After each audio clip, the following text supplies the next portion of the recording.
السلام علیکم ورحمۃ اللہ وبرکاتہ. نحمده ونصلی علی رسولہ الکریم اما بعد فاعوذ باللہ من الشیطان الرجیم بسم اللہ الرحمن الرحیم رب اشرح لی صدری ویسر لی امری واحلل عقدۃ من لسانی یفقہوا قولی. صلۃ الارحام، رشتوں کو جوڑنا، صلہ رحمی. قال اللہ تعالی واتقوا اللہ الذی تساءلون بہ والارحام. اللہ تعالی کا ارشاد ہے، اس خدا سے ڈرو جس کا واسطہ دے کر تم ایک دوسرے سے اپنے حق مانگتے ہو، اور رشتے اور قرابت کے تعلقات کو بگاڑنے سے پرہیز کرو. صلہ کا لفظی معنی ہوتا ہے جوڑنا، اور ارحام رحم کی جمع ہے.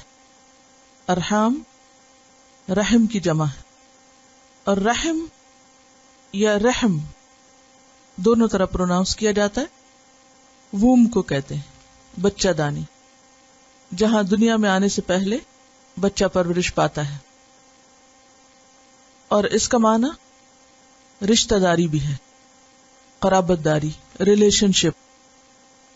تو صلۃ الارحام کا معنی ہوا رشتوں کو جوڑنا، کیونکہ رشتے کس سے وجود میں آتے ہیں؟ رحم سے. اللہ سبحانہ تعالیٰ نے دنیا میں ہر دور میں بہت سے لوگ پیدا کیے، اور جیسے کہ یہ سورۃ النساء کی پہلی آیت ہے تو اس کے آغاز میں کیا فرمایا؟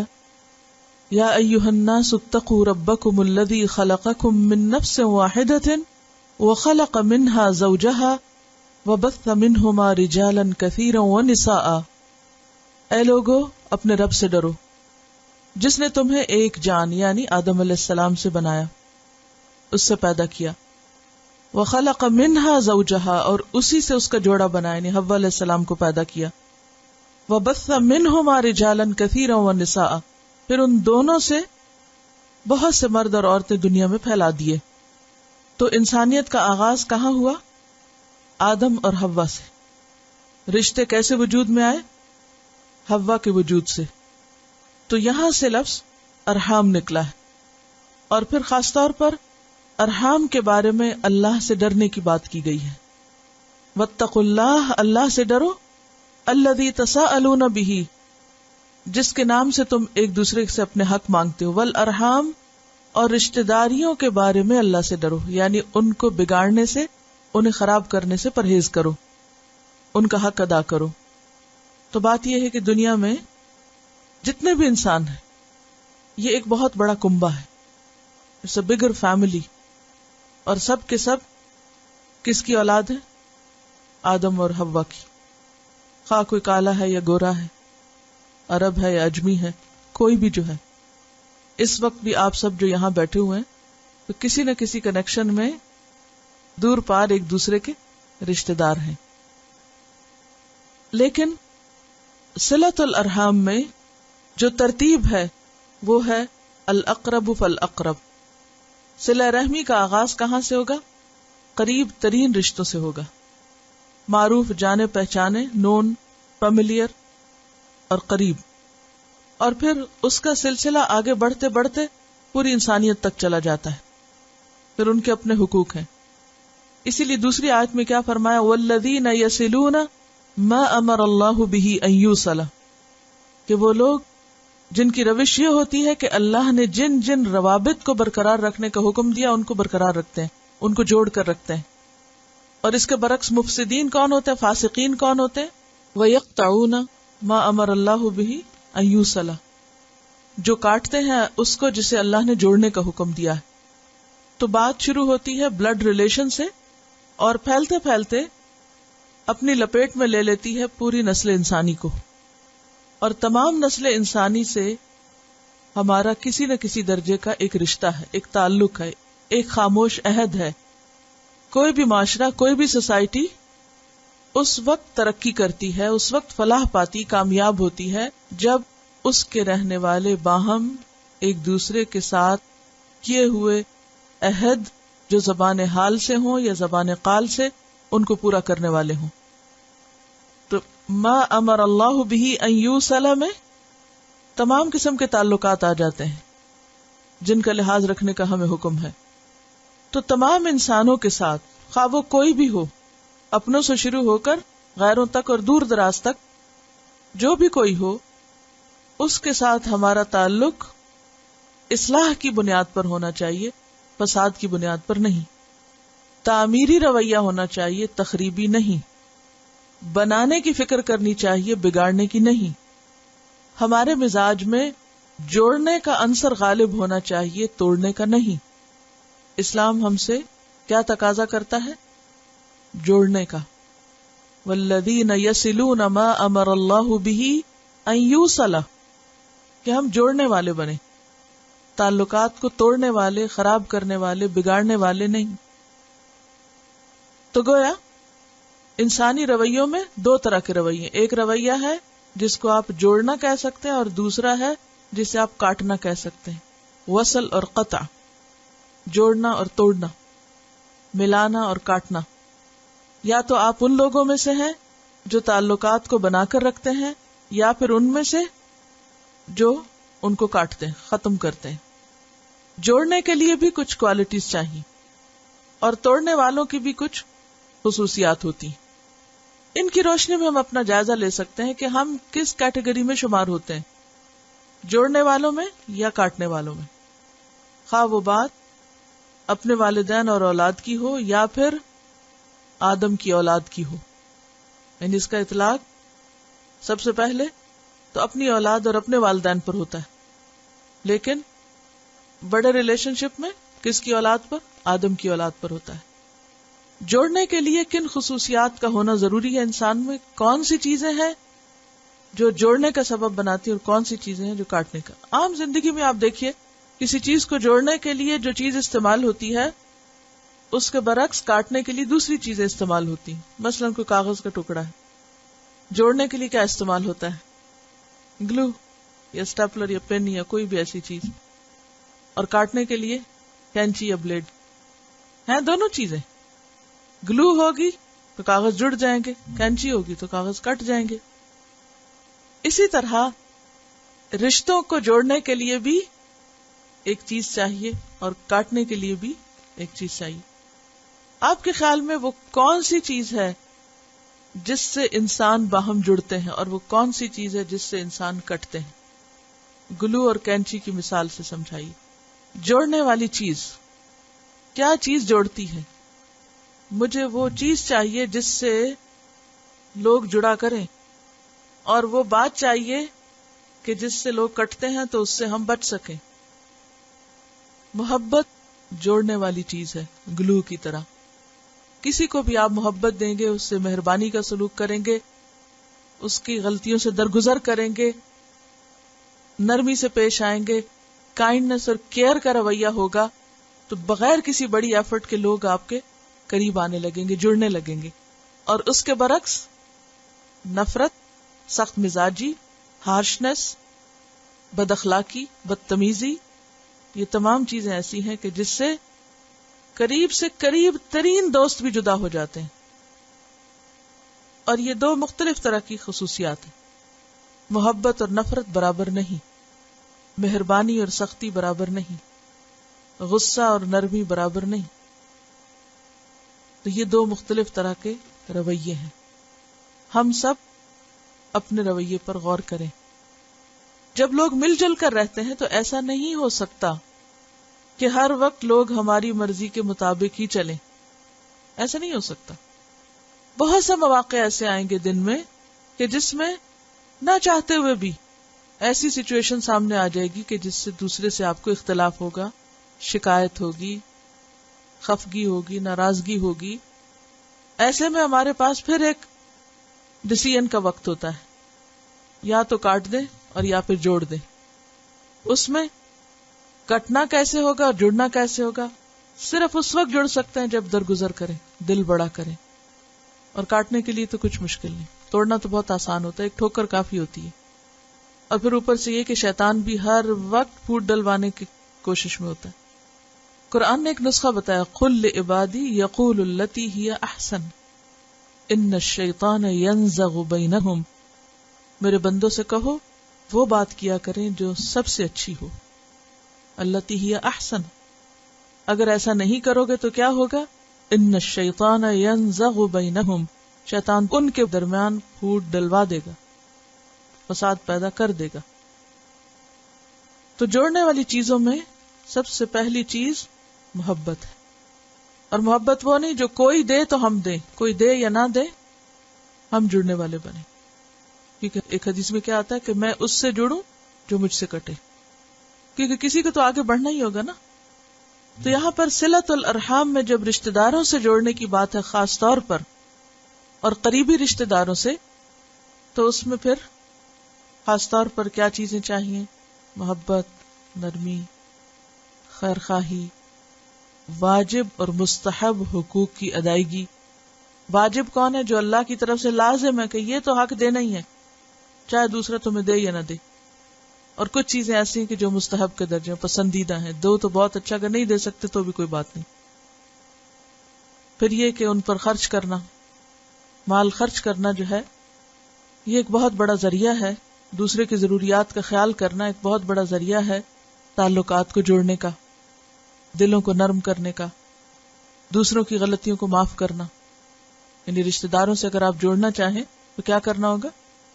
ان پہ خرچ کرنا ہوگا، ان کی غلطیوں کو معاف کرنا ہوگا، ان کی حاجتوں کو پورا کرنا ہوگا، ضروریات کا خیال رکھنا ہوگا، ان سے تکلیف دہ چیزوں کو ہٹانا ہوگا اور فائدہ مند چیزوں کو ان کی طرف لے جانا ہوگا. عربی میں کہتے ہیں دفع الضرر. دفع الضرر کا کیا معنی؟ کوئی بھی چیز جو انہیں نقصان دینے والی ہے اس کو دور کرنا، اور کوئی بھی چیز جو انہیں فائدہ دے سکتی ہے اس کو ان کی طرف لے جانا. اور پھر عام اخلاق کے جو رویے ہیں، طلاقت الوجہ جس کو کہتے ہیں، یعنی کہ خندہ روئی، خندہ پیشانی، اچھی طرح کھلے دل سے ملنا، احترام کرنا، یہ تمام چیزیں پھر اس میں آ جاتی ہیں. تو صلۃ الارحام ان چیزوں میں سے ہے جو انسان کے لیے دنیا اور آخرت کے فائدے لاتا ہے، اور جس کا حکم اللہ نے بارہا دیا ہے. اس کا اندازہ آپ اس سے کر سکتے ہیں کہ نبی صلی اللہ علیہ وسلم نے جب اپنی تبلیغ کا آغاز کیا تھا، دین کو پھیلانا شروع کیا تھا، تو سب سے پہلے کس سے شروع کیا؟ اپنے گھر سے، اپنے رشتہ داروں سے. پہلا پیغام جو آپ نے دیا وہ حضرت خدیجہ کو تھا، اور پھر حضرت خدیجہ کے ساتھ ساتھ دیگر قریبی لوگ، الاقرب فالاقرب. پھر اپنے خاندان کے لوگوں کو جمع کیا اور ان میں سے ایک ایک کا نام لے کر ان کو اللہ کے عذاب سے ڈرایا. پھر اسی طرح ہم دیکھتے ہیں کہ قرآن مجید میں جب رشتہ داروں کے حقوق کا ذکر آتا ہے تو اللہ کی عبادت کے بعد ماں باپ کا ذکر ہے، اور پھر فوراً بعد رشتہ داروں کا ذکر آتا ہے. کوئی آیت یاد ہے آپ کو؟ وَاعْبُدُوا اللَّهَ وَلَا تُشْرِكُوا بِهِ شَيْئًا وَبِالْوَالِدَيْنِ إِحْسَانًا وَبِذِي الْقُرْبَى. 11 مقامات پر ذوی القربى یا ذوی الارحام کا ذکر آتا ہے کہ ان کے ساتھ اچھا سلوک کرو، قرابت داروں کے حقوق کو سامنے رکھو. اور پھر ہم دیکھتے ہیں کہ ہرقل کے دربار میں جب ابو سفیان سے پوچھا گیا کہ تمہارا یہ ساتھی کس بات کا حکم دیتا ہے، کیا ہے اس کی تعلیمات، کیا حکم دیتا ہے، تو توحید کا ذکر کرنے کے بعد اس نے کہا وَيَأْمُرُنَا بِالصَّلَاةِ وَالصِّدْقِ وَالْعَفَافِ وَالصِّلَةِ. کیا کیا چیزیں؟ وَيَأْمُرُنَا بِالصَّلَاةِ، سب سے پہلے اللہ کی عبادت، نماز، والصدق، سچائی، والعفاف، پاک دامنی، والصلہ، اور رشتہ داروں سے حسن سلوک. ایک صحابی ہے عامر بن عنبسہ، پہلی دفعہ جب نبی صلی اللہ علیہ وسلم سے ملاقات کرتے ہیں تو ان سے پوچھتے ہیں آپ کیا پیغام لے کر آئے، آپ کا میسج کیا ہے، آپ کیا دینا چاہتے ہیں لوگوں کو، آپ کیا سکھاتے ہیں، آپ کو کس چیز کے ساتھ بھیجا گیا ہے، کیا دے کر بھیجا گیا ہے. تو دوسری چیزوں کے ساتھ آپ جس چیز کا ذکر کرتے ہیں اور نمبر 1 پہ ذکر کرتے ہیں وہ ارسلنی بالصلۃ، کہ مجھے صلہ رحمی کے ساتھ بھیجا گیا کہ میں رشتہ داروں کے ساتھ جوڑ کر رکھوں، ان کے حقوق ادا کروں. ارسلنی بصلۃ.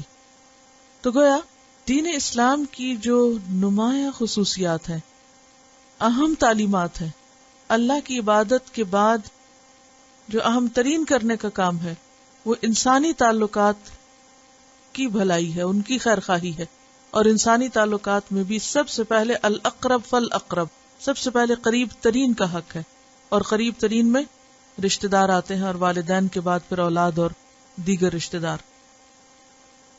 اور حکم کیا ہے کہ ان کے ساتھ جوڑ کے رکھو. جب یہ کہا گیا ارسلنی بالصلۃ کہ مجھے صلہ کے ساتھ بھیجا گیا ہے، تو کیا معنی ہے اس کا؟ کہ مجھے حت الوسع رشتہ داروں کے ساتھ جڑ کے رہنا ہے، میل ملاپ رکھنا ہے، تعلق رکھنا ہے، ان سے کاٹنا نہیں ہے. کیوں؟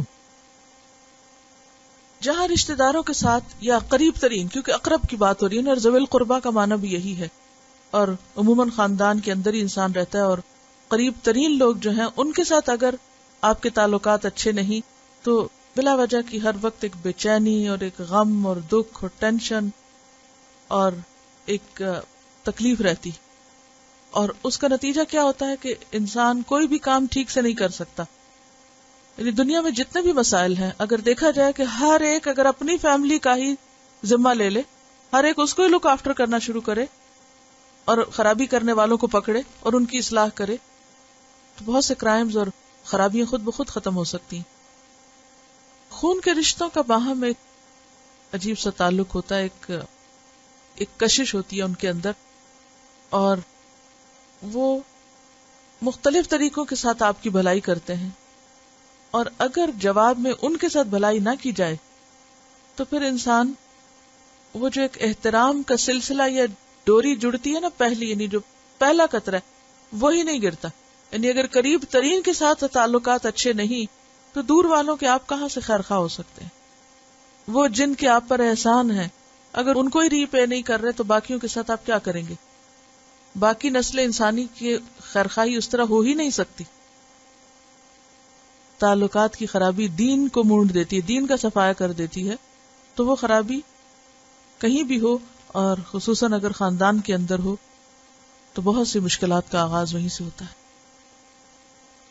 بڑوں میں اگر ہو اور پھر اپنے خاندان کا احترام نہ ہو تو باقی نسل انسانی کا کیا احترام ہو؟ یعنی احترام خاندان دراصل پہلا قدم یا پہلی سیڑھی ہے احترام انسانیت کی طرف. جس کو خاندان کا احترام آ گیا وہ نسل انسانی کا بھی احترام کرے گا.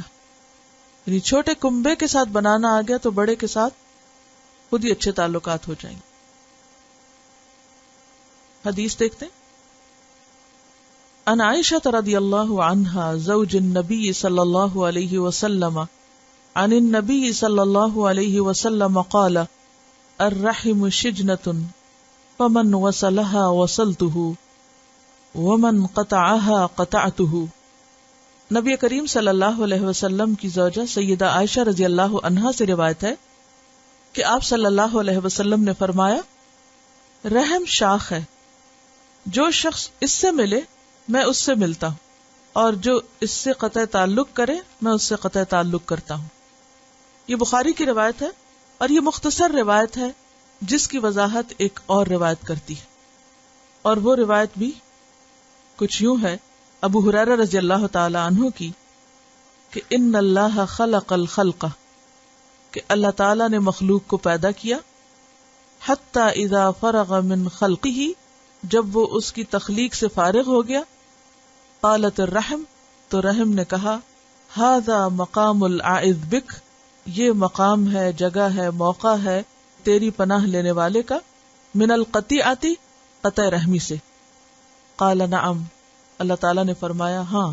اما ترضینا، کیا تو راضی نہیں ہے، ان اصل من وصلکی، کہ میں اسے جوڑوں جو تجھے جوڑے، واقطع من قطعکی، اور اسے کاٹ دوں جو تجھے کاٹے. قالت بلا، رحم بولی کیوں نہیں یا رب، اے رب. قال هو لکی، تو اللہ تعالیٰ نے فرمایا وہ تیرے لیے ہے، یعنی تیری یہ بات سن لی گئی اور تیری دعا قبول کر لی گئی اور تو نے اپنا مقدمہ جیت لیا، یعنی فیصلہ تیرے ہی حق میں. ہوا لکی کا کیا مطلب ہے؟ فیصلہ تیرے حق میں، جو تو نے کہا وہی ہوگا.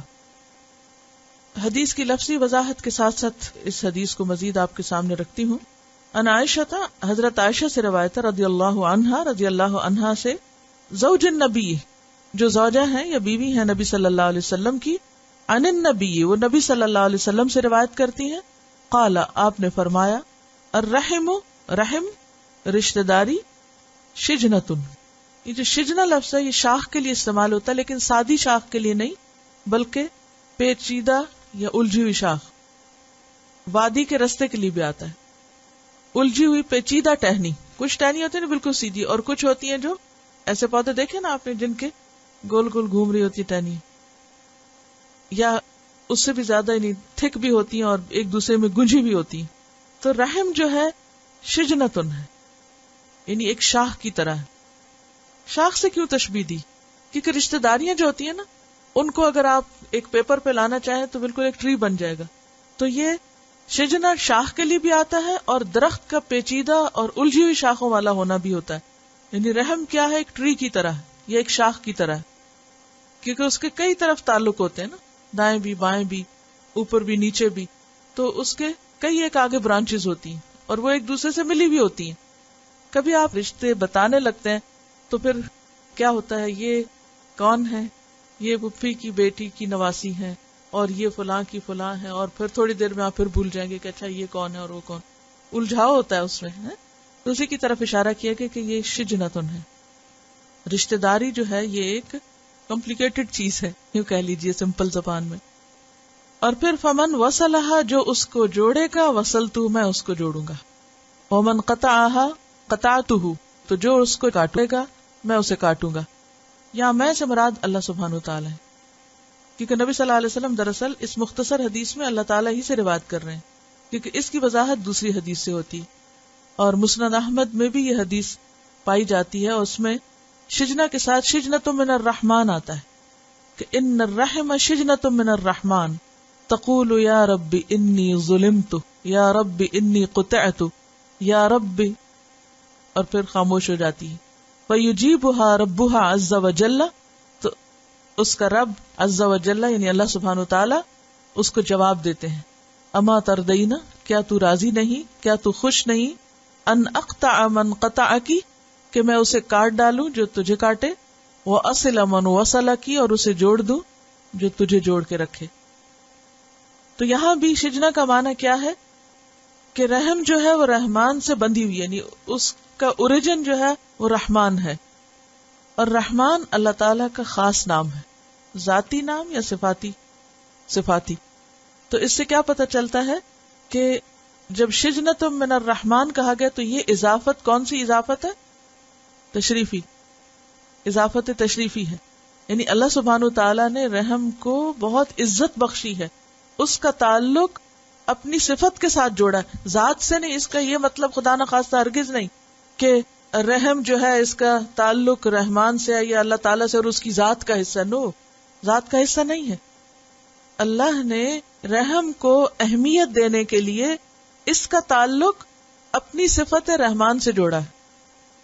یعنی رحم اور رحمان کا اوریجن ایک ہی ہے، جس کی وضاحت ایک اور حدیث میں ہوتی ہے.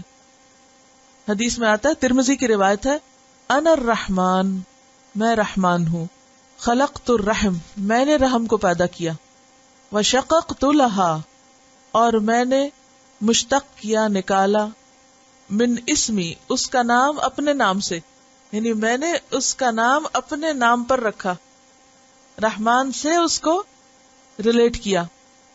فمن وصلھا وصلتہ، تو جو اس کو جوڑے گا میں اسے اپنے سے جوڑوں گا. ومن قطعھا بتتہ، یہاں قطعتہ کی بجائے کیا لفظ آتا ہے؟ بتتہ، تو جو اس کو کاٹے گا میں اسے کاٹوں گا. معنی وہی ہے. تو مفہوم کیا ہے دراصل حدیث کا؟ کہ جو شخص رشتوں کو جوڑے وہ اللہ سے قریب ہوتا ہے، اللہ سے جڑتا ہے، اور جو رشتوں کو کاٹے وہ اللہ کی رحمت سے دور ہو جاتا ہے. تو مراد اس سے کیا ہے؟ شققت لہا من اسمی، کہ میں نے رحم کا لفظ رحمان سے مشتق کیا ہے، یعنی رحم کا تعلق رحمان سے ہے، یعنی نام بھی جڑا ہوا ہے. تو اسی طرح جو شخص رحم یا رشتہ داری کا پاس رکھے گا وہ اللہ سے جڑے گا، اللہ کے قریب اور پسندیدہ ترین بندوں میں سے ہوگا، اور جو اسے کاٹے گا وہ اللہ سے دور ہو جائے گا یا دور کر دیا جائے گا. اس سے کیا بات پتہ چلتی؟ اللہ سے جڑنا، اللہ کے قریب ہونا اور اللہ سے دور ہونا، اور پھر خاص طور پر اللہ کی رحمت سے، کیونکہ رحم رحمان سے ہے نا، تو پھر کس سے جڑے؟ رحمت سے. اللہ کی رحمت کا مستحق کون ہے؟ جو رشتوں کو جوڑنے والا ہے. اور اللہ کی رحمت سے دور کون ہے؟ جو رشتوں کو توڑنے والا ہے. بنیادی طور پر اللہ سبحانہ تعالیٰ نے انسان کو عزت بخشی، انسان کا ایک احترام رکھا ہے. اللہ کے پسندیدہ بندوں میں سے وہ ہیں جو انسانیت کا احترام کریں، ایک دوسرے کے ساتھ شرافت سے جینا جانے، جییں اور جینے دیں، ایک دوسرے کو عزت دیں، ایک دوسرے کو محبت دیں، ایک دوسرے کے ساتھ خوشی سے رہیں، خوش رہیں اور خوش رکھیں، اور ایک دوسرے کی غلطیوں سے درگزر کریں، کیونکہ غلطیاں سب میں ہیں، کوئی بھی پاک نہیں ہے ان سے. دیکھیے زمین کی ہر چیز کس کے لیے؟ کس کے لیے؟ انسان کے لیے. اس سے آپ اندازہ لگیں کہ انسان کتنا محترم ہے. اور ہر وہ انسان جو انسانوں کی بھلائی کے لیے کچھ کرے، انسانوں کو فائدہ پہنچائے، انسانوں کا خیر خواہ ہو، وہ اللہ کا پسندیدہ بندہ ہے. اور انسانوں میں سے بھی وہ انسان جو قریب ترین کو فائدہ پہنچائے، وہ زیادہ قریب ہے اللہ کے. اور قریب ترین کا حق کس لیے رکھا؟ کیونکہ ان کا احسان ہوتا ہے انسان پر، وہ اس پر حق رکھتے ہیں. اور وہ انسان تعلقات کے اعتبار سے کامیاب انسان نہیں جو اپنے قریب ترین سے تعلق رکھنا نہ جانے، ان سے ہی نہ بنانا جانے. اور انسان کی آزمائش بھی سب سے زیادہ قریب ترین کے لوگوں سے ہوتی ہے، مشکلات بھی وہی زیادہ پیش آتی ہیں. جو دور ہیں، تو کہتے ہیں دور کے ڈھول سہانے، جو دور ہیں، جن سے آپ کا تعلق واسطہ رشتہ ہی کوئی نہیں، ان کو تو آپ دور دور سے سلام کریں گے، دور سے اپریشیٹ کریں گے، دور سے آپ کو بہت خوبصورت چیز نظر آئے گی. کسی بھی چیز کو جب آپ میگنیفائنگ گلاس سے دیکھتے ہیں تو کیسے لگتی، اس کی اصلیت نظر آتی ہے اور پھر وہ بدنما لگنے لگتی. لیکن جب دور سے دیکھتے تو بڑی خوشنما نظر آتی. کسی باغ کو آپ دور سے دیکھیں تو آپ کو بہت اچھا لگتا ہے. بعض اوقات گھاس اتنا خوبصورت لگتا ہے، دل چاہتا ہے جا کے وہاں لیٹ جائیں یا نماز پڑھیں، لیکن جب اس پہ چلنے لگتے ہیں، قریب جاتے ہیں، تو بالکل ہی وہ اس کا وہ پرسپیکٹو بدل جاتا ہے، لک ہی بدل جاتی ہے. پھر آپ ڈھونڈتے رہتے ہیں اچھا یہاں بیٹھے یا وہاں یا وہاں یا وہاں، سلیکشن میں مشکل ہو جاتی. تو یہ حقیقت ہے کہ جو قریب کی چیزیں ہوتی ہیں ان کی خامیاں یا ان کی خوبیاں زیادہ نظر آتی ہیں. تو یہیں سے انسان کا ٹیسٹ شروع ہوتا ہے کہ جس چیز کی خامی اسے نظر آ رہی ہے، جہاں غلطی اس کو نظر آ رہی ہے، اسے دیکھنے کے باوجود کون ہے جو اس سے درگزر کرے، کون ہے جو اس کو معاف کرے، کون ہے جو اس سے درگزر کر کے اللہ کے حکم کو سامنے رکھے اور تعلق کو پھر بھی جوڑ کر رکھے. کیونکہ جوڑنے والا وہ نہیں جو بدلے میں جوڑتا ہے، جوڑنے والا وہ ہے جو کاٹنے والے سے جڑتا ہے. جوڑنے کا عمل کیا؟ اگر ذرا غور کریں نا، جوڑنا، جوڑا جاتا کس کو ہے؟ جو پہلے سے جڑی ہوئی چیز. جو چیز پہلے سے جڑی ہوئی ہے، اس میں آپ دیکھیں کہ اگر ایک چیز ہے وہ پہلے سے جڑی ہے تو آپ کیا جوڑ رہے ہیں، اور اگر یہ چیز اس سے الگ ہو جائے تو پھر آپ اس کو جوڑنے کی کوشش کرتے ہیں. تو اس کو جوڑنا، اس کو صلہ کہتے ہیں. کیونکہ ہر لمحہ اس بات کا احتمال ہوتا ہے کہ کوئی نہ کوئی بدگمانی پیدا ہو جائے، کوئی نہ کوئی مشکل پیدا ہو جائے، اور پھر انسان اس کو ریپیئر کرتا رہے. یعنی یہ ایسے تعلق ہے جو ہر وقت کھلنے کو تیار ہے، ہر وقت ٹوٹنے کے لیے تیار ہے، ہر وقت الگ ہونے کی سوچتے ہیں. تو پھر ان کو پکڑ پکڑ کے واپس ملاتے رہنا، اس کا نام ہے صلہ رحمی. جوڑنے کے عمل کو تھوڑا سا غور کریں. مثلا کپڑا کبھی سیا آپ نے؟ جب کپڑے کو سینے لگتے ہیں تو دو حصوں کو جوڑتے ہیں تو کس کس چیز کا لحاظ رکھتے ہیں؟ عدل و انصاف بھی آتا ہے پھر اس میں، برابر ہو. اور ایسا نہیں ہوتا کہ جب آپ نے دو رکھ دی اور چلا دی مشین اور وہ جڑتا چلا جائے گا. کیا کرتے ہیں؟ ہر تھوڑی دیر کے بعد آپ اس کو سیدھا کرتے ہیں، ہر تھوڑی دیر کے بعد اسے کرتے کرتے کرتے کرتے حتیٰ کہ آخر میں بھی اگر آپ غافل ہو نا، وہاں بھی ٹیڑھا ہو جاتا ہے معاملہ. اور سیدھی سلائی تو ایک پورا مرحلہ ہے جو کچھ مہارت کے بعد ہی آتی ہے، شروع میں نہیں آتی. اسی طرح کوئی کبھی ٹوٹا ہوا برتن جوڑا، کبھی وہ گلو لگا کے دو چیزوں کو اکٹھا کیا ہوگا، کبھی پیپر کے ساتھ پیپر جوڑا، سٹیپل کیا، پن لگائی. اس چیز کا خیال رکھنا ہوتا ہے. بہت احتیاط کا معاملہ ہوتا ہے جو آپ کی توجہ مانگتا ہے. آنکھیں بند کر کے جوڑنے کا کام نہیں ہو سکتا، غفلت میں نہیں ہو سکتا. اس کے لیے آپ کو شعوری کوشش کرنی پڑتی، پھر جڑتا ہے. اینٹوں کو باہم جوڑنے کا کام دیکھ لیں، کسی بھی چیز کو کتنے طرف سے دیکھتے ہیں نا. مثلا اگر اس میز کی ٹاپ ہی اس کے اوپر نیچے کے ڈھانچے پہ جوڑنی ہو تو ایسے تو نہیں لا کے بس رکھ دیں گے تو وہ کہاں کہاں سے آپ اس کے اینگل سے دیکھیں گے، رائٹ سے دیکھیں گے، لیفٹ سے دیکھیں گے، اوپر سے نیچے سے، برابر ہو گئی، پھر جا کے اس کے اوپر کے پھر بازو کا جوڑنے کے لیے کہتا ہے پریشر ڈالنا پڑتا ہے. اگر آپ ایک طرف پریشر زیادہ ڈالتے ہیں دوسری طرف تو پھر کیا ہوتا ہے، وہ ختم ہو جاتا ہے. یعنی بہت سے ہیلے کرنے پڑتے ہیں چیز کو جوڑنے، احتیاط بھی ہوتی ہے، کانشیس ہونا ہوتا ہے، مختلف طریقے اختیار کرنے ہوتے ہیں. اور بعض اوقات ہم نے دیکھا ہوگا ایک چیز جوڑتے ہیں، تھوڑی دیر بعد دیکھتے ہیں وہ ٹوٹی پڑی ہوتی ہے یا وہ پھر اکھڑ جاتی ہے. اکثر ایسا تھا نا، ایک دفعہ کوئی چیز اکھڑ جاتی ہے، کئی دفعہ آپ اس کو جوڑتے رہتے، پھر تھوڑے دن میں پھر اکھڑ جائے گی. ٹیپ لگا کے جاتے ہیں اور پھر تھوڑے دن میں ٹیپ واپس، کبھی گرمی نے اس کو خراب کر دیا، کبھی سردی نے اکڑا دیا، خراب ہوگی. تو جو ہی موسم بدلتا ہے، حالات بدلتے ہیں، کچھ تبدیلیاں آتی ہیں تو کیا ہوتا ہے، پھر گڑبڑ شروع ہو جاتی. تو یہ تعلقات ایسے نہیں کہ ایک دفعہ آپ نے جوڑ دیے، آپ نے ایک دفعہ کسی کی دعوت کر دی یا کسی کو بلا لیا یا کسی کو کوئی تحفہ بھیج دیا یا کسی کو کوئی خط لکھ دیا یا ایک فون کال کر دی اور اب آپ کیا سمجھے بس اب جڑ گیا سب کچھ. نہیں، اس کے ساتھ مسلسل کوشش کرنی پڑتی ہے، اس کو تر و تازہ رکھنا پڑتا ہے. حدیث میں آتا ہے ابلھا ببلالھا، نبی صلی اللہ علیہ وسلم نے اپنے بارے فرمایا ابلھا ببلالھا. بلل اور بے لام، لام جو ہے اس میں معنی ہوتا ہے کہ یعنی کسی چیز کو فریش رکھنے کا اور تازہ رکھنے کے، چھڑکاؤ دے کے اس کو. کبھی آپ نے سبزی والوں کو دیکھا ہوگا کیا کرتے ہیں، اسپرنکل کرتے، چھڑکتے رہتے. یہ چھڑکاؤ اس کو تازہ رکھتا ہے، اور چھڑکاؤ چھوڑ دے مرجھا جاتی ہے چیز. تو رشتوں کو جوڑنے کے لیے بھی بار بار چھڑکاؤ دینا پڑتا ہے، ٹائملی جوڑنا پڑتا ہے. اگر آپ ان کو ان ٹائم نہیں کریں گے، وہ پانی نہیں دیں گے پودوں کو، مرجھا جائیں گے. کیل ٹھوکنے پڑتے ہیں، وہ بھی ایک تکلیف دہ عمل ہوتا ہے. شجنا جو ہے نا، یہ پیچ دار ٹہنی ہے. مختلف درختوں کی ٹہنیاں مختلف طرح کی ہوتی ہے. جا کے کسی بھی پودے کو آپ دیکھیں، ہر پودے کا رنگ الگ ہے. کدو کی بیل میں آپ دیکھیں ٹہنیاں، وہ شاخیں اور طرح کی ہوں گی، مختلف پودوں کی. یعنی یہ پیچ در پیچ ہے. رشتہ داریاں کیا ہیں؟ یہ سیدھی چیز نہیں ہے، یہ بڑی ٹیڑھی چیزیں ہیں. یعنی پیچ دار چیز ہے، خمدار چیز ہے. اگلی حدیث دیکھتے ہیں.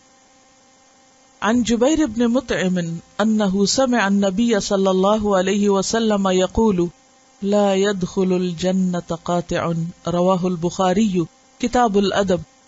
سیدنا جبیر بن مطعم رضی اللہ عنہ سے روایت ہے، انہوں نے نبی کریم صلی اللہ علیہ وسلم سے سنا، انہوں نے یعنی نبی صلی اللہ علیہ وسلم نے فرمایا کہ قطع رحمی کرنے والا جنت میں نہیں جائے گا. لفظی وضاحت، ان جبیر بن مطعم، جبیر بن مطعم رضی اللہ عنہ سے روایت ہے، انہو بے شک انہوں نے، سمع سنا، النبی نبی صلی اللہ علیہ وسلم کو یقول فرماتے ہوئے، لا يدخل الجنت نہ داخل ہوگا جنت میں، قاطع قطع کرنے والا. قاطع جنت میں نہیں جائے گا، تو معمولی چیز نہیں ہے. یہاں پر قاطع اور رحم کی بات نہیں آئی، لیکن انڈرسٹوڈ ہے کہ رحم ہی سے آغاز ہے. اور ویسے بھی انسانی تعلقات میں کاٹنے والا، توڑنے والا ناپسندیدہ شخص ہے. یعنی دو رویے، ایک ہے کہ لوگوں کو اپنے سے جوڑ کے رکھے، اور ایک کیا ہے، توڑ دیں. اس سے بھی کاٹ لے، اس سے بھی روٹ جائیں، اس سے بھی غافل ہو جائیں، اس کو بھی بھلا دیں. یہ دو مختلف ایٹیٹیوڈ ہوتے ہیں، ایک ہے بنانا اور ایک ہے بگاڑنا، ایک ہے جوڑنا اور ایک ہے کاٹنا. تو جو کاٹنے والے لوگ ہیں وہ جنت کے مستحق نہیں. جب جنت کی بات آتی ہے تو ایک اور حدیث میں آتا ہے، حضرت ابو ایوب انصاری رضی اللہ عنہ سے روایت ہے کہ ایک شخص نے نبی صلی اللہ علیہ وسلم کے پاس آ کر عرض کیا کہ اے اللہ کے رسول صلی اللہ علیہ وسلم، مجھے ایسے اعمال کے بارے میں بتائیے کہ جنہیں میں کروں تو میں جنت میں چلا جاؤں. مجھے چند ایک ایسی باتیں بتا دیجئے کہ میں وہ کر کے جنت میں بس پہنچ جاؤں. تو آپ صلی اللہ علیہ وسلم نے اس کو جن باتوں کا حکم دیا وہ کیا تھی؟ اللہ کی عبادت کرو، شرک نہ کرو، نماز اور زکوٰۃ ادا کرو اور صلہ رحمی کرو. بس 5 باتیں بتائیں. اللہ کی عبادت، شرک سے پرہیز، نماز، زکوٰۃ اور صلہ رحمی، تو تم جنت میں چلے جاؤ گے. اور یہاں پر کیا فرمایا کہ جو صلہ رحمی نہ کرے وہ جنت میں نہیں جا سکتا. یعنی رشتے اور خاندان کے ساتھ بنا کے رکھنا، جوڑ کے رکھنا جنت میں لے جانے والے کاموں میں سے. اور ان کو توڑنا نہیں، ان کو نقصان دینا نہیں. دراصل کس کو نقصان دینا؟ خود اپنے آپ کو نقصان دینا ہے. مومن کون ہوتا ہے؟ مومن وہ ہوتا ہے جس کو جو کام جب کرنا چاہیے وہ اس وقت وہ کر لے. اور یہ کب ہوتا ہے؟ جب اللہ کی طرف سے بندے کو حکمت نصیب ہوتی ہے. یؤتی الحکمت من یشاء ومن یؤت الحکمت فقد اوتی خیرا کثیرا. اور حکمت کیا؟ رائٹ ٹائم پہ رائٹ ڈیسیژن. کس وقت کیا کرنا ہے مجھے. جہاں پختگی درکار ہو وہاں پکا ہو جائے انسان، فارم ہو جائے، استقامت اختیار کرے. جہاں چپ رہنے کی ضرورت ہے وہاں ایسے خاموش رہے کہ جسے بولنا آتا ہی نہیں. اور جہاں بولنے کی ضرورت ہے وہاں چپ نہ رہے. جہاں نرمی کی ضرورت ہے وہاں ریشم بن جائے. جہاں سختی کی ضرورت ہے وہاں فولاد بن جائے. جہاں ٹھہرنے کی ضرورت ہے وہاں رک جائے، اور جہاں چلنے کی ضرورت ہے وہاں رکے نہیں. تو مومن جانتا ہوتا ہے، اسے پتا ہوتا ہے کس وقت اس کو کیا کرنا ہے. خرابیاں اور فساد کہاں شروع ہوتے ہیں؟ جب ہم یہ بھول جاتے ہیں کہ کس وقت ہمیں کس طرح ریئیکٹ کرنا ہے، کس موقع پر کیا کرنا ہے. اور ایسا ہی شخص ایک میچور شخص ہوتا ہے. یہ دو رویے ہوتے ہیں نا، ایک میچور اور ایک امیچور. میچور کون ہے؟ جو رائٹ ٹائم پہ رائٹ فیصلہ کر سکے، کس وقت کیا کرنا چاہیے. اور اسی سے آپ اپنی زندگی کو بے حد مفید بنا سکتے ہیں. بہت سے لوگ مشکل کہاں کرتے ہیں؟ مثلا صبح سویرے اٹھیں گے، اب وہ عبادت کا وقت ہے، ذکر کا وقت ہے.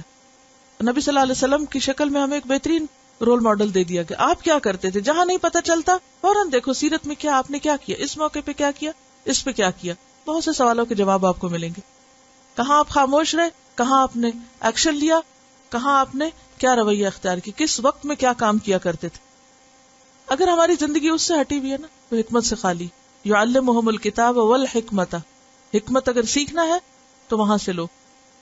اب بہت سے لوگ ہیں مثلا صبح سویرے جو عبادت کا وقت ہے اس کو وہ سمجھتے ہیں کہ اب یہ بڑا فریش وقت ہے، لہٰذا کوئی بھی من پسند کام کر لو.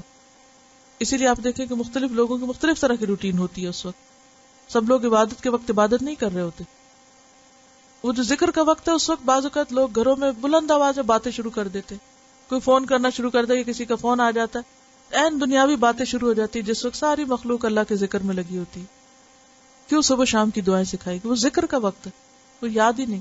شام کا وقت ہے، کسی خاص کام کا وقت ہے، ذکر کا وقت ہے، اس وقت بھی باتیں کے ختم ہونے کا نام نہیں لیتی. کس وقت سونا چاہیے، سونے کے وقت جاگتے ہیں، اور جس وقت جاگنا چاہیے اس وقت سوتے ہیں.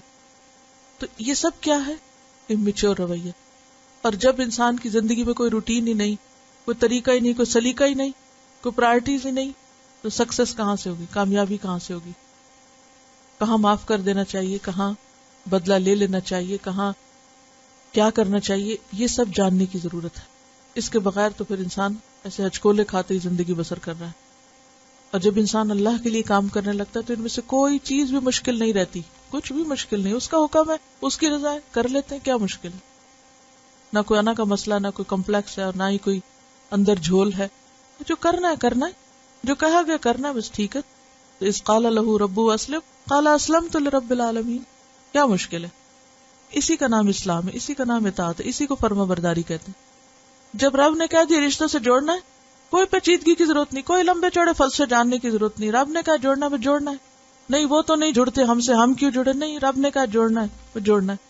وہ ایسا اور ایسا کرتے رہے، بھلے ہمیں جوڑنا ہے. اللہ نے کہا جوڑنا ہے، جوڑنا ہے. جو کرنے کا کام ہے کرنا ہے. کیا ہماری تعویلوں سے اور بحثوں سے اور جھگڑوں سے وہ حکم ختم ہو جائے گا؟ نہیں. جو کرنا ہے وہ کرنا ہے، چاہے ہمیں پسند ہے یا نہیں پسند، چاہے آتا ہے یا نہیں آتا تو سیکھ لو، لیکن جو کرنا ہے وہ تو کرنا ہے. اس کے بغیر تو گزارا نہیں. اور یہ جو بات ہے نا کہ ایسے لوگ جنت میں نہیں جائیں گے، تو ایک اور حدیث میں آتا ہے کہ ابو ہریرہ رضی اللہ تعالیٰ عنہ نے کہا کہ اللہ کے رسول صلی اللہ علیہ وسلم نے فرمایا ہے کہ ہر جمعرات کو ابن آدم کے اعمال اللہ تعالیٰ کے حضور پیش ہوتے ہیں. ہر جمعرات کو اعمال پیش ہوتے ہیں. ایک اور حدیث میں جمعرات کے ساتھ سوموار کا بھی ذکر آتا ہے. اس وقت قطع رحمی کرنے والے کا عمل قبول نہیں کیا جاتا. ایک اور حدیث میں آتا ہے بغاوت اور قطع رحمی سے بڑھ کر کوئی گناہ ایسا نہیں جو اس لائق ہو کہ اس کا ارتکاب کرنے والے کو اللہ آخرت کی سزا کے ساتھ ساتھ دنیا میں بھی سزا دے. یعنی ریبیلیس ہونا، باغی ہونا اور رشتوں کو توڑنا، اس سے بڑھ کر کوئی گناہ ایسا نہیں. یعنی یہ سب سے بڑا ایسا گناہ ہے کہ جس کی وجہ سے آخرت میں تو سزا ملے گی، جنت میں تو داخلہ منع ہے، دنیا میں بھی انسان بھگتتا ہے، دنیا میں بھی مختلف طریقوں سے انسان پر وبال آتا ہے جب انسان رشتوں کی پرواہ نہیں کرتا. اور نبی صلی اللہ علیہ وسلم تو اس معاملے میں اتنی دور تک تعلیم دیتے تھے کہ آپ نے آئندہ آنے والے حالات کے بارے میں فرمایا، انکم ستفتحون مصر، ان قریب تم مصر فتح کر لو گے، وہی ارض یسمى فیہا القیرات، وہ ایسی جگہ ہے جہاں قیرات استعمال ہوتے ہیں، پیمانہ ہے. فاذا فتحتموها، جب تم اسے فتح کر لو، فاحسنوا الی اہلہا، تو اس کے رہنے والوں کے ساتھ احسان کرنا. فان لہم ذمۃ ورحما، کیونکہ وہاں ذمہ اور رحم کے رشتے ہیں تمہارے. وہ کیسے؟ حضرت ہاجرہ، ننیالی رشتہ ہے تمہارا. آپ نے فرمایا ان سے تمہارا ننیالی رشتہ ہے. کئی ہزار سال پہلے ایک خاتون وہاں سے مکہ کو آباد کرنے کے لیے آئی تھی، اور ان کی بہت بڑی قربانی ہے مکہ کی آبادی میں، کیونکہ تنہا اسماعیل علیہ السلام کے ساتھ وہ رہی تھی. ان کی وجہ سے آپ نے فرمایا کہ ان سے تمہاری رشتہ داری ہے. اور دوسری پھر ماریہ قبطیہ، جن سے ان کے بیٹے ابراہیم تھے. اب آپ دیکھیے کہ عام صحابہ کا جو عرب تھے ان کا براہ راست کیا رشتہ ہوگا، ڈائریکٹ کتنا رشتہ تھا. وہ بہن بھائی وہاں نہیں تھے، ان کی تو زبان بھی بدل گئی، اور اس کے بعد معلوم نہیں کیا کیا خرابیاں ہوئی. فرعون کا زمانہ اس کے بعد گزرا، اور کیا سے کیا ہوا وہاں پر. لیکن خاص طور پر حکم دے رہے ہیں کہ ان سے احسان برتنا، کیونکہ وہاں تمہاری رشتہ داری. یعنی اتنی وسیع دور دور تک رشتہ داریوں کا لحاظ رکھنے کے لیے کہا گیا. سبحانک اللہم و بحمدک نشہد ان لا الہ الا انت نستغفرک و نتوب الیک. السلام علیکم و رحمۃ اللہ وبرکاتہ.